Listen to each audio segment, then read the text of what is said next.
Oh, he's actually going in my direction, so I could just stay and he will take me home. He wants to have sex with me. He's going to do this to me, make me cry. So I start texting people, trying to let them know that okay, I'm in a taxi just in case anything happens to me. Just kept trying to talk to me. I felt comfortable and I was tired. I was low-key half asleep because I was getting really scared because he was speeding, like over speeding and everything. And these Jamaican men are crazy. Mind you, in Jamaica, if any random man, any stranger asks me if I have a boyfriend, I always say yes because. Hey guys, welcome and welcome back to my channel. My name is Funmi Williams. If this is your first time stopping here, thank you for coming and make sure to hit that subscribe button before you leave.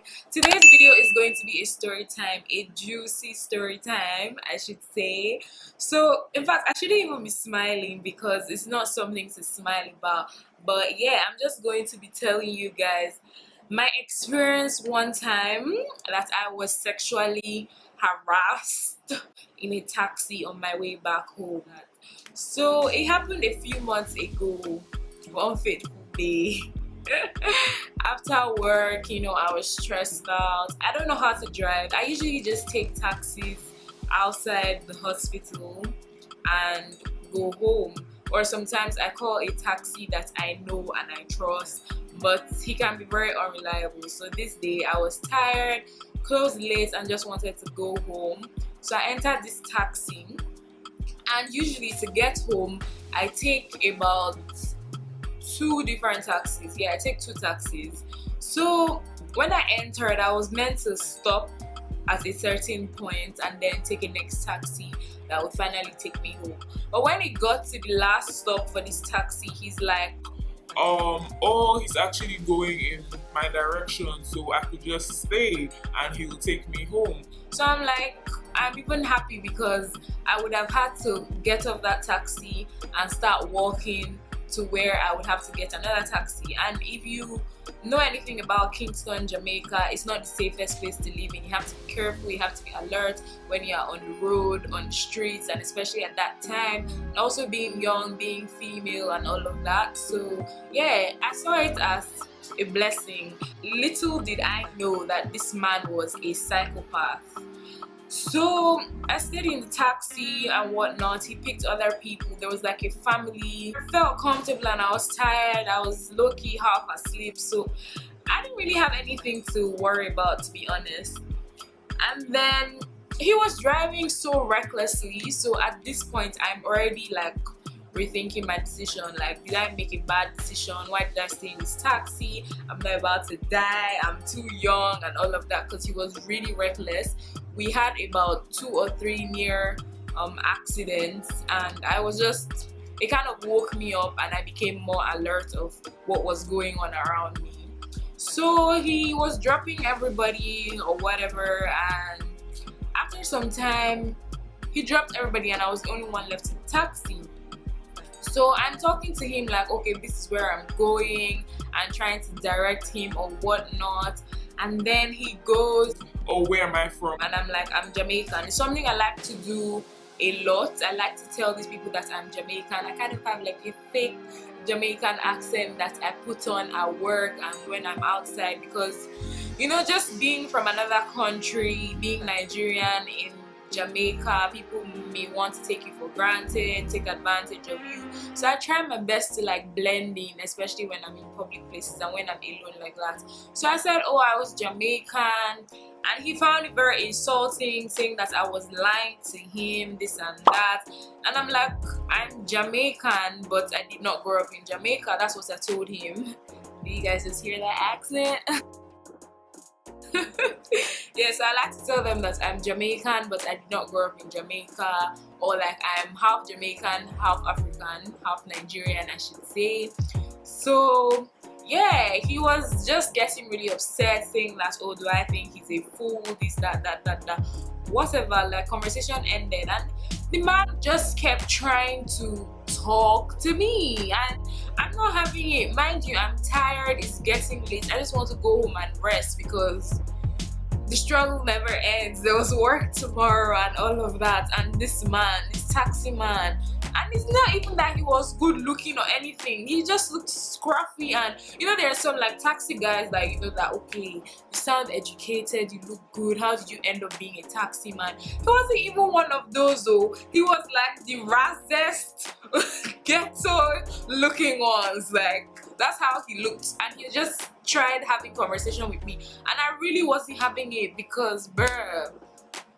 And then he goes, where do I work? Do I work at the hospital? Whatever. I'm like, yeah, I work at the hospital, whatever. Wasn't really a big deal to me. Next thing, he's asking me, do You have a boyfriend? mind you, in Jamaica, if any random man, any stranger asks me if I have a boyfriend, I always say yes, because I'm not in. So I'm like, yes, I have a boyfriend. And he's like, oh, Is my boyfriend Nigerian or is he Jamaican?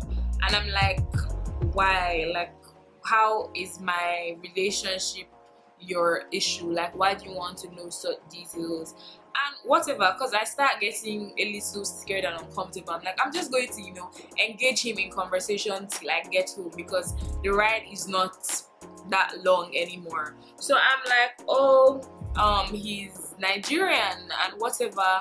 And then he goes, oh, my boyfriend is this and that. Let me try to remember what he said. He's like, oh yeah, Your boyfriend is a public boyfriend, that I'm sharing boyfriends with all girls in Jamaica. Like, why would I be doing that? I'm too pretty for this. and I'm looking at this man like, do you know me from anywhere? Like, do you even know my boyfriend? Like, what the hell are you talking about? And then he just keeps going. I'm too beautiful for that. Why am I doing public boyfriend, this and that? That he really likes me. And I tell this man, how do you like me if you literally just met me today? Like, you don't even know me. You're saying you like me. Do you know who I am? Like, do you know who I am? Like, I could even be a witch or something. You don't even know. And you're just going to say that you like me. You literally just met me for the first time. And then he's like, oh, It doesn't matter if he's just meeting me, but he likes what he sees. this and that. And I'm like, okay, all right. You know, that kind of awkward situation where you don't even know what to say. And then I was just like, okay, thanks. And then he now, you know, decided to take it to the next level. And he's like, oh, Does your boyfriend make you come? stuff like that. He wants to have sex with me. I don't want my video to be vulgar because I don't want to get flagged or whatever, but he starts going really detailed, and these Jamaican men are crazy.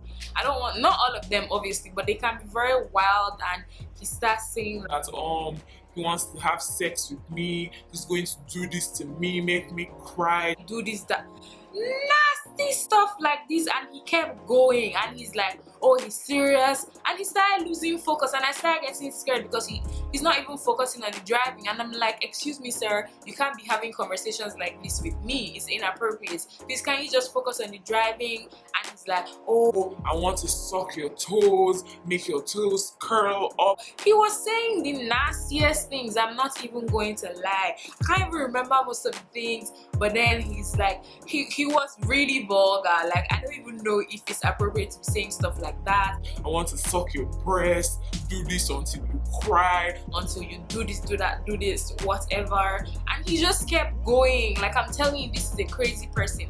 Like, obviously you are saying these things to me, and I was in the look on my face alone just showed that okay, I'm not having it, I'm not comfortable. And I kept telling him, can you please stop and just focus on the ride? But I was getting really scared because he was speeding, like over speeding and everything. I didn't even know what to do at that point in time. I was like, I really did not know what to do. So I start texting people, trying to let them know that okay, I'm in a taxi just in case anything happens to me. But like, I don't think the person I was texting at that time responded early enough. So I was just like, oh god. And I was just there in the car, like, I just really want to get home. And at this point I start to panic because I don't want him to know where I live, but then I'm too tired to stop somewhere and start walking home. And then again, I live with people, so I'm like, I don't even think he's going to know which apartment is mine. But this man just kept going, and it was the most uncomfortable experience. Like, when people talk about their stories, I'm just like, yo, that's wild. And then it happened to me, and all I can say is that it is very uncomfortable, it is scary, it's just, I don't know, like, you just can't see somebody and just start doing that to them. Like, obviously I was uncomfortable, and this man just kept going, and you just have to be careful. I just realized that day that it's not any taxi that I see that I can just enter.